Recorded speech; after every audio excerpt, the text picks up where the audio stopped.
Après avoir reçu ce fameux mail dans lequel on avait la réponse négative de cette télévision, j'ai pris une décision qui allait changer ma vie pour l'année et demie à suivre.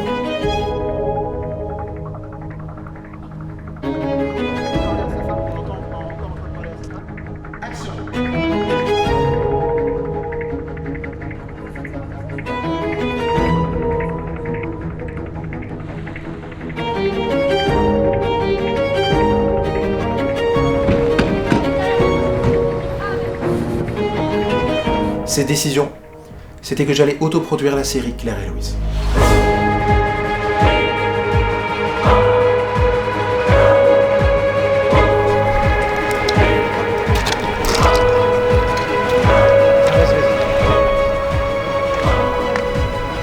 Et puis après, Yoranel a tout de suite rebondi. Il a dit non mais on va pas se laisser abattre. De toute façon, ce projet, je veux qu'il voit le jour. Qu'il n'avait pas encore construit sa pensée, mais je savais qu'il allait pas le laisser tomber. Donc je savais que c'était pas la fin. Ce qui s'est passé, c'est que du coup, on a tourné l'épisode 1, donc le pilote. Et suite à ça, Yoranel m'a recontacté pour qu'on puisse continuer ensemble. Il faut savoir qu'on avait déjà tourné d'autres courts-métrages ensemble aussi. Donc en fait, c'est grandir avec un réalisateur que de participer à son projet. Bon, vous savez quoi, je vais faire toute la première saison, on va tourner toute la première saison et tout. Mais moi, j'étais trop content de retourner dans cet univers, de poursuivre l'enquête avec Anna et tout. Je me suis dit, mais franchement, j'étais trop content. Je pense que les comédiens, en général, ils ont des affinités avec certaines personnes. Et c'est ça qui fait qu'on a envie de continuer ou pas le projet. Quand tu travailles quelque chose, un personnage en l'occurrence, bah, tu te mets à l'apprécier. Là, en l'occurrence, je m'y apprécié la série, avec l'épisode, avec les gens que j'ai rencontrés aussi. C'est vrai. Voilà, ça. Et après, tac, dans le ventre. Et après, peut-être juste un troisième coup. Une barbe, pourquoi t'as pas de barbe? Magnifique. Excellent. Il a autant de force que de symbolique. Et c'est quelque chose qui en fait m'a rassuré parce que au début, bon bah c'est comme tout, tu tentes. Mais bon, une fois que t'as tenté, t'as envie, si ça t'a bien vite, bon bah ça serait bien que ça poursuivait et tout. Donc ouais, j'étais content quand j'ai su que ça reprenait. Du moment que tu trouves quelqu'un avec qui tu arrives à t'entendre sur un tournage et avec qui tu comprends sa sensibilité artistique, tu peux te dire ok, bah je fonce dans le projet tête baissée. T'es bien la Mélisande? Ah merde, tu vois que tu te remets à la réalité en fait, que tu te dis ah merde c'est vrai Claire, tout ce qui s'est passé hier soir, là le matin t'es encore... Dès que tu vois le téléphone, ça te frappe comme un éclair. Ouais, ça marche. Ouais, c'est ça. Ça me revient de tout ce que tu as C'est ça. Alors j'étais extatique, j'étais trop contente, j'espérais ça depuis une éternité. J'adorais l'équipe, j'adorais l'ambiance, j'aimais le projet et quand enfin on a pu s'y remettre, j'étais trop contente. Quand Yo me disait tu sais quoi, là, mercredi, tout ça, allez, hop, je viens, ou sur X, hop, j'arrive et tout. Moi, j'étais trop content avec Anna et tout. À chaque fois, on se dit, ah putain, c'est trop bien, on va se faire ça et tout, c'était cool. Après, il y avait un peu cette appréhension de est-ce qu'on aura toujours la même énergie qu'au début? Ça fait quand même à peu près 1 an, on n'a pas filmé. Moi, je sais que je suis motivée, j'espère que les gens le seront aussi, et clairement c'était le cas. Pour moi, c'est là que les vraies choses ont commencé parce qu'après on a fait les grosses scènes et tout. C'est là que ça a commencé, c'était vraiment cool quoi. Je sais pas comment expliquer, quand on est sorti du Covid, on a tous beaucoup travaillé en fait. Et quand tu nous disais tournage ce jour-là et tout, je me disais toujours comment je vais faire. Et je me suis retrouvée à jouer le capitaine Collet, mais en me disant de toute manière, je connais Yoranan, je connais son travail, je sais où il en est. On en parlait beaucoup sur le chemin en voiture. On en est où? C'est quoi? Ah oui, ah mais ce texte-là, est-ce qu'on se dit ça comme ça? Mais là, du coup, la scène d'avant, on l'a tournée. Et en fait, on était dans l'action. Si le réalisateur prend pas de vrais acteurs qui ont l'habitude justement de jouer des scènes, des rôles différents, etc., ben on ne sait plus du tout où on en est, jamais. Et heureusement que Yoranan connaît son sujet. Moi, j'y ai cru depuis le départ. Quand Yoranan nous a dit qu'on allait tourner la saison 1, je me suis dit, ok. Heureusement pour moi, franchement je dois le dire, c'est que tous les acteurs ont accepté.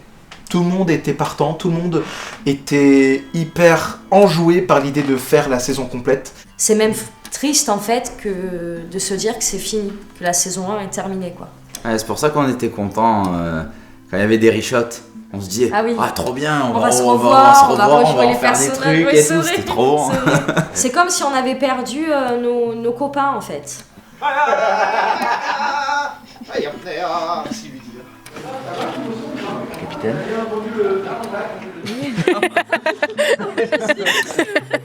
Merci pour tout. Ça y est? Merci, ça fait un plaisir. N'importe quoi. Si, vous savez, moi j'ai fait, vous n'avez pas. Bisous. Sérieusement? On se donne... Non. Les autres scènes cet après-midi, arrête. Je vais pas y arriver aujourd'hui.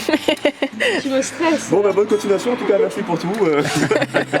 Cette journée-là, cette journée de décision, cette journée qui a été vraiment décisive sur toute la longueur pour moi, je pouvais réellement, cette fois-ci, lancer cette machine pharaonique qui allait commencer en août 2021 et qui allait se terminer en janvier 2023. Donc c'est-à-dire quasiment 1 an et demi de tournage non-stop pour faire la saison 1 complète en 51 journées de tournage en tout. Ce qu'on fait, c'est que on a le dialogue, sauf qu'il y a besoin de changement. Donc, comme moi, je suis plutôt à l'aise avec l'écriture du dialogue, on revoit ensemble avant que les figures arrivent. Exactement. Ils font leur fière. Ouais. Pierre, lui, tu vois, c'est un peu dans un langage plus... Enfin, je trouve pas assez par rapport à Loïs, quoi, tu vois, qui est plus vieux, quoi, plus machin. Ils la comprennent pas, ils ne la comprendront. Notre puissance, tu vois. D'abord, ils font leur fière, du coup, on l'a enlevé. Je pense que si on arrive à enlever tout ça... I'm happy.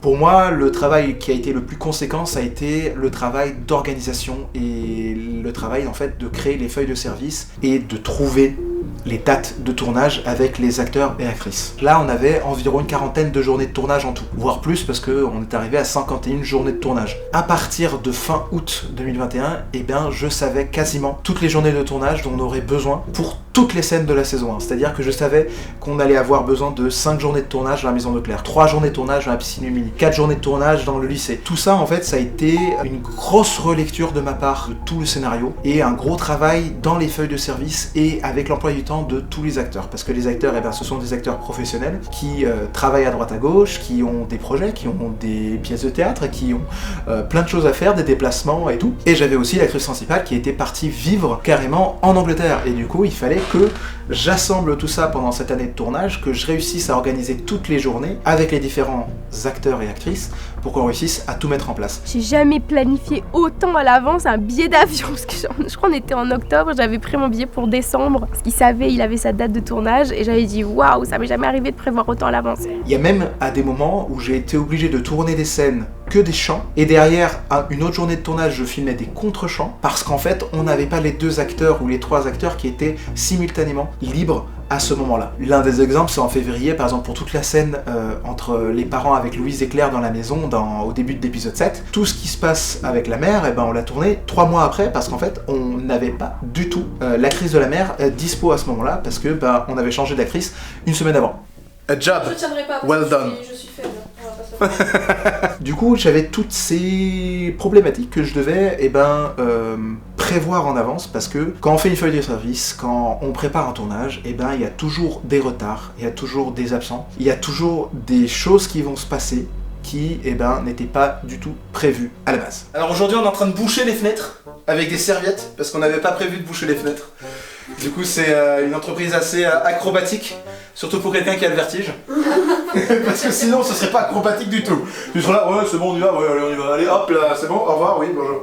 Il y avait aussi ce choix qu'on a fait par rapport à la perruque de Maya. Vu qu'en fait, dans l'épisode 1, le pilote que vous n'avez pas vu, j'ai les cheveux bleus, mais c'est mes cheveux à moi qui étaient bleus, que je teignais en bleu, et voilà, ils étaient coupés comme ça. Qu'elle ne fasse pas tout le temps une teinture, tout le temps une teinture à chaque fois avant un tournage, qu'elle garde pas ses cheveux courts comme ça pendant un an et demi de tournage, parce qu'on ne savait pas combien de temps ça allait durer encore. Du coup, j'ai dit à Yoranan, tu veux pas qu'on lui achète une perruque à Claire et qu'elle porte une perruque en fait? Ce serait tellement plus simple. Et donc j'ai trouvé une perruque, j'ai acheté la perruque, je l'ai teinte parce qu'elle était blonde et elle était longue aussi. C'est ma maman qui a fait la coupe sur moi et moi j'ai fait la couleur de cheveux, la perruque, les cheveux de Claire.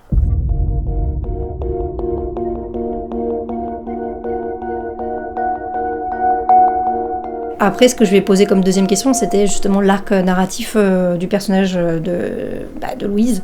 Parce que dès le premier épisode, même si ça s'appelle Claire et Louise, je voyais pas où était Louise en fait. Donc du coup, j'ai posé la question et c'est là, quand il m'a expliqué un petit peu son développement, que j'ai accepté de continuer parce que c'était du pain béni quoi. Dès le début du projet, je me suis vu que Yoranan m'a quand même donné le rôle principal. Je me suis sentie attribuer un rôle important et donc je l'ai pas pris que en tant qu'actrice. Et du coup, ça veut dire que quelque part, j'espère continuer à être avec lui, en fait. C'est comme son musicien, en fait, Stéphane Sarrazin, c'est quelqu'un qui est très investi. Je l'ai eu... C'est pas quelqu'un que je connais de vue, c'est quelqu'un que j'ai eu au téléphone, mais si tous on est embarqué dans l'aventure, c'est parce qu'on a confiance en Yoranen, en son travail, et en la qualité de l'image, et du son, et de son scénario aussi, quoi. Vu qu'on fait tout seul, de A à Z, sans prod, je me suis pris au jeu d'être Yoranen, donne-moi le scénario, je vais le corriger, je veux le relire, je veux t'aider à le faire, je vais te trouver un lieu de tournage, c'est moi qui ai choisi les fringues de Claire avec ma meilleure amie. On a fouillé dans ses placards, on a dit ça serait bien, ça irait bien avec son caractère, ça machin, vraiment... Quand tu m'as dit oui, ils évoluent, je suis pas qu'un adjuvant, mais que quelque part j'ai aussi ma part d'histoire, mon propre chemin en fait. C'est que chaque personnage a son voyage du héros à lui complet et total. Le personnage d'Odaya par exemple, on comprend que lui aussi va passer par essayer de maîtriser son pouvoir, et bon, malgré ce qui arrive à Odaya dans la série, tu vois, ce qui est intéressant c'est qu'elle a plein de passages, le gardien du seuil, etc. Donc ça fait partie vraiment de moyens scénaristiques qui sont vraiment très bien établis, très bien pensés, tu vois ce que je veux dire. Pour moi, c'est le voyage du héros typique, en fait, Claire et Louise. Mais sauf que chacun a le droit à son propre voyage. Disons que si je connais pas le travail de la personne, je vais être vachement regardante. Et là, quand en effet j'ai vu le casting, quand j'ai lu le scénario, quand j'ai vu que ce personnage était vachement bien et ça m'a beaucoup plu de le jouer. On pourrait voir ça comme une sorte de série chorale en fait. On suit chaque arc de chaque personnage qui est très très différent. C'est comme Anna, le personnage qu'elle a du capitaine, il a aussi sa propre façon d'évoluer, quoi. C'est ça qui m'a plu, c'est que humainement, artistiquement parlant, la carrière déjà des acteurs en général et le travail de Yoranen, ça m'a vraiment donné envie de faire confiance à tout le monde en fait. Il y a un traitement de l'image qui est particulier, donc d'entrée c'était un parti pris qui était très ambitieux. Et après c'est l'enthousiasme et la façon dont Yoranen a parlé de son projet en fait, où c'était une évidence en fait que ça allait se faire et que ça allait marquer toute une époque, un public. Yoranen a fait une série qui est sur le paranormal. Donc les séries fantastiques, il n'y en a pas des masses. Mais là, du coup, j'avais l'impression qu'il a essayé de pousser vraiment son projet jusqu'au bout, et c'est pas fake en fait.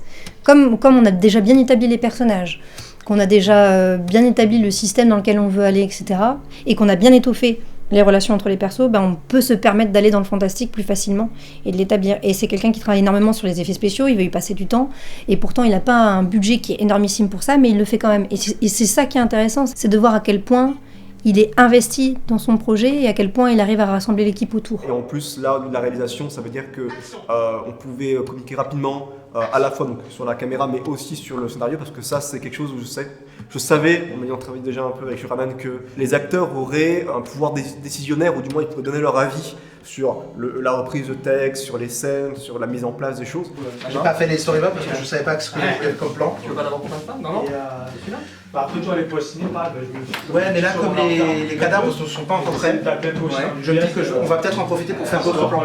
Donc ça, c'est intéressant, c'est-à-dire que je savais qu'on allait avoir de la liberté par rapport à d'autres projets de gens que je ne connaîtrais pas forcément. C'était sécurisant de savoir que j'allais travailler avec Yoranen dans le sens que je connaissais sa méthode, je savais qu'elle me convenait, et je connaissais une partie de l'équipe aussi que j'appréciais beaucoup. Par rapport à la liberté, il l'a donné tout de suite, puisque à la lecture, on a voulu faire des propositions, on s'est prévu des séances de travail en amont pour faire une proposition. Mais je crois qu'en fait c'était déjà clair au premier rendez-vous en fait que c'était sa façon de fonctionner et qu'il s'adaptait.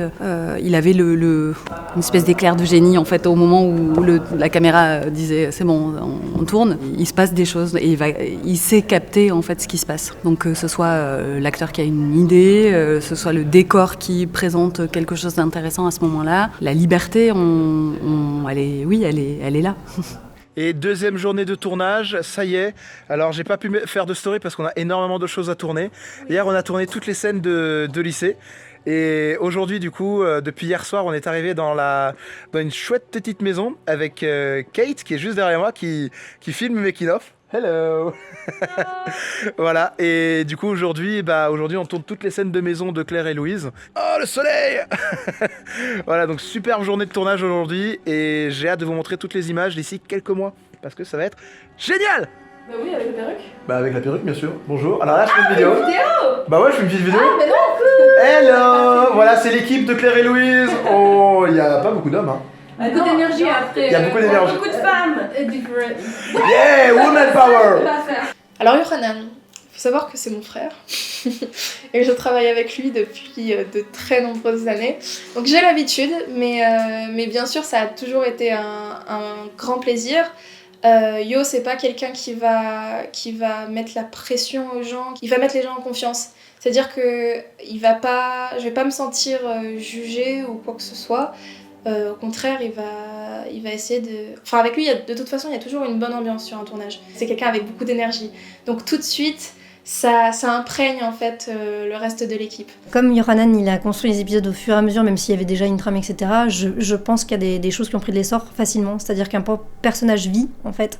Et du coup, quand il a vu que certains vivaient et avaient besoin aussi de s'exprimer, il a développé certains épisodes pour que ça prenne plus de consistance, plus de substance. Et pareil, le côté thriller, ça fait partie des choses pour lesquelles j'ai voulu continuer ce projet, parce que thriller fantastique, c'est quand même rare, quoi. Je savais que Yohanan allait mettre les moyens pour mettre ça en œuvre, et je savais qu'on pouvait faire des miracles avec 3 bouts de ficelle. Au-delà de la magie que ça puisse donner à l'écran, effets spéciaux, montage, etc., je trouve que sur le plateau, il y avait de l'ambition, il y avait plus que je ne le pensais, ne serait-ce que les lieux de tournage. Ça, c'est un truc qui m'a marqué, c'est qu'il y avait vraiment... on a pris des réelles dispositions pour réserver des endroits vraiment intéressants, originaux, et je pense que c'est en ça que la série se démarque, c'est qu'on n'a peut-être pas le budget de se mettre en haut de l'Empire State Building, mais on va trouver des endroits qui ont quelque chose à dire, quoi. Elle se donne les moyens de trouver les bonnes personnes, les bons endroits pour qu'au final, avec un budget qui était le nôtre, on arrive à monter au niveau des séries à gros budget qui, elles, du coup, sont peut-être plus classiques ou moins originales dans leur choix, mais qui ont le budget pour faire monter ça. Et nous, on a fait l'inverse. On a comblé avec notre imagination et notre créativité, quoi. Et puis, il y avait aussi ce truc, je trouvais, que... On sent bien qu'il y a des personnages principaux, mais en fait, dans la manière dont c'est traité, t'as quand même envie de voir un peu ce qui se passe pour tout le monde. Tu vois, de tous les côtés, quoi. Et les flics, qu'est-ce qui se passe? Et justement, et la famille, comment ils s'en sortent avec tout ça.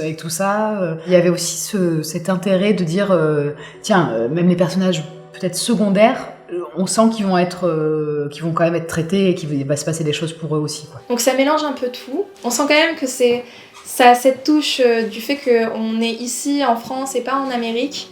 Il y a une façon différente d'aborder cette histoire qui habituellement serait vraiment dans un grand spectre très, très épique, alors que là c'est beaucoup plus humain, chaleureux, et ça explore cette idée de qu'est-ce qui se passerait vraiment au jour le jour si une personne a des pouvoirs. Tout le monde n'est pas un super-héros qui va, dès qu'il se rend compte qu'il peut faire des choses, il va se mettre à sauver les gens ou des choses comme ça. Bien au contraire, l'être humain est complexe, et en plus l'être humain a tendance à ne pas vouloir être différent, à rentrer dans les rangs. Donc c'est très intéressant la façon dont le thème des pouvoirs est abordé dans cette série pour moi.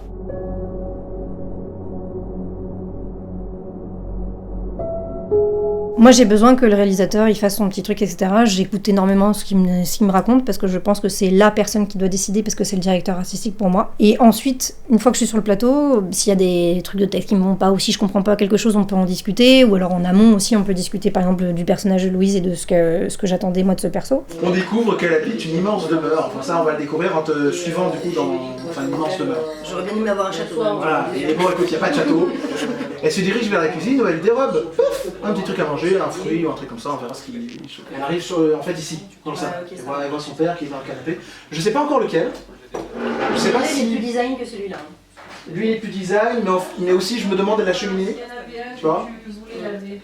Il y a 2 endroits tu vois, qui sont sympathiques ici, mais la cheminée c'est un peu plus étroit, alors qu'ici c'est un peu plus ouvert. Mais une fois qu'on est sur le plateau, ce que j'aime bien, c'est justement faire les impros avec les autres comédiens. Parce que si la smoule, enfin si le truc prend avec l'autre comédien ou l'autre comédienne, ça va donner quelque chose de beaucoup plus réaliste. Parce que Yohanan, c'est quelqu'un qui est plus dans le réalisme, dans la façon de filmer. C'est-à-dire que caméra à l'épaule, il va y avoir souvent recours. Il n'y a pas souvent des lumières artificielles. Ça va être le son, normalement, il est pas en post-prod, voilà, on fait vraiment le son sur place, etc. Et du coup, c'est des choses qui sont assez instantanées en fait. C'est un cinéma qui est assez instantané. Cette préparation d'un point de vue logistique humaine a été aussi une galère sans fond parce que on avait un nombre de figurants et de personnages secondaires que je devais caster et que je devais trouver pour pas mal de scènes à droite à gauche, des scènes de policiers, des scènes de classe, des scènes de rue, où en fait il y avait un nombre incalculable de gens que je devais trouver. Par exemple, des victimes du serial killer, des policiers, mais des policiers qui devaient avoir l'air d'être policiers, qui devaient aussi donner un rôle, qui devaient aussi jouer. Donc c'était pas juste des figurants qui devaient être là pour figurer, non, c'était des figurants qui parlaient. Donc il fallait qu'ils aient un jeu, qu'ils sachent jouer. J'avais aussi le procureur, enfin j'avais un nombre de figurants et de personnages secondaires que je devais trouver rapidement.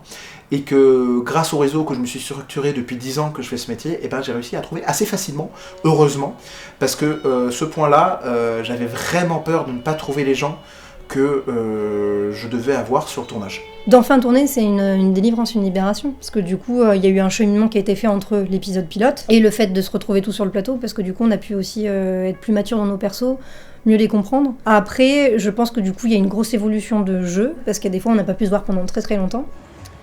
Au début, au lieu que je sois en train d'être immobile, je suis en train de marcher, genre T'es vénère quoi. Oui, t'es pas immobile. Pour moi, c'était pas l'énervement là que tu avais. C'était quoi alors? Pour moi, c'était Claire, elle était plus dans la réflexion et elle cherche le calme. Ça fait plaisir de voir aussi qu'il y a une évolution dans le travail de l'un comme de l'autre, parce que je pense que du coup Yohanan en tant que réalisateur a un œil qui est différent avec l'évolution du projet. C'est-à-dire que la façon dont il a filmé, entre le début et entre la fin, c'est pas la même. Je pense que Yohanan a plus de plans qui sont peut-être un peu plus subjectifs aussi par rapport au personnage, du ressenti en fait. Il y a les choix filmiques qui sont différents. Il va vraiment avoir de l'interprétation dans sa façon de tenir la caméra. Il va vraiment le réfléchir en termes de mon personnage, à ce moment-là, il ressent ça. Et donc du coup, on arrive plus à être dans la tête du perso. Enfin pour moi, c'est comme ça en tout cas. Je m'attendais à ce que ce soit un projet d'envergure, mais évidemment, je pouvais pas deviner à quel point. Au final, non seulement la série a pris beaucoup plus de temps que je pensais qu'elle prendrait, c'est sur à peu près 3 ans au final, c'est un très grand nombre d'acteurs, un nombre incalculable de tournages. Encore une fois, j'étais à tous les tournages, donc je l'ai senti, et ça a vraiment fait partie intégrante de ma vie pendant un long moment. C'est ça qui m'a plu, c'est que c'était un vrai pari, et pour moi un pari qui tenait la route. Voilà. Et c'est génial aussi, parce que je pense que quand t'as déjà tout dans ta tête, je pense en tant que réalisateur, que t'es déjà allé au bout de l'écriture, que je pense que tu tournes pas de la même manière et que donc tout prend une certaine densité. J'en suis extrêmement fière. C'était un vrai plaisir d'être justement dans quelque chose de pareil. Toute cette préparation en amont, toute cette préparation avec les acteurs, les figurants, la logistique humaine, la logistique technique, les accessoires, etc., ça aboutit à cette première journée de tournage de la suite de la saison 1 de Claire et Louise qui a eu lieu en août 2021.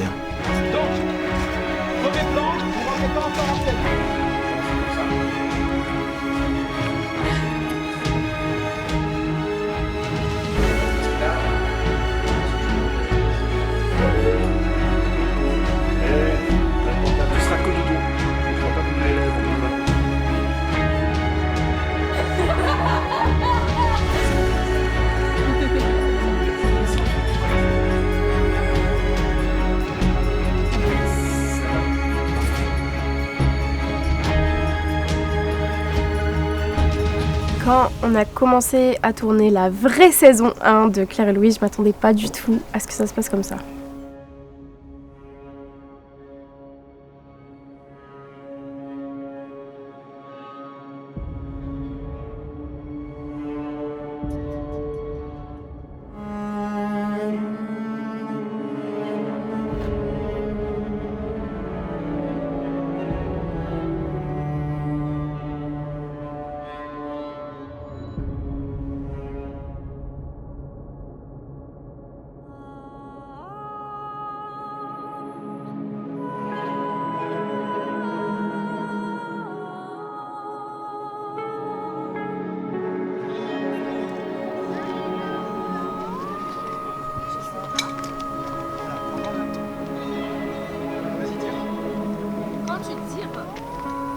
Avec le... Pas ça, non? Pas avec ça. Ah non. Oui, voilà, génial. C'est inutile, c'est pas grand. Ah bah génial, il va lâcher les pistolets. Ça va faire faux sinon. Ah merde,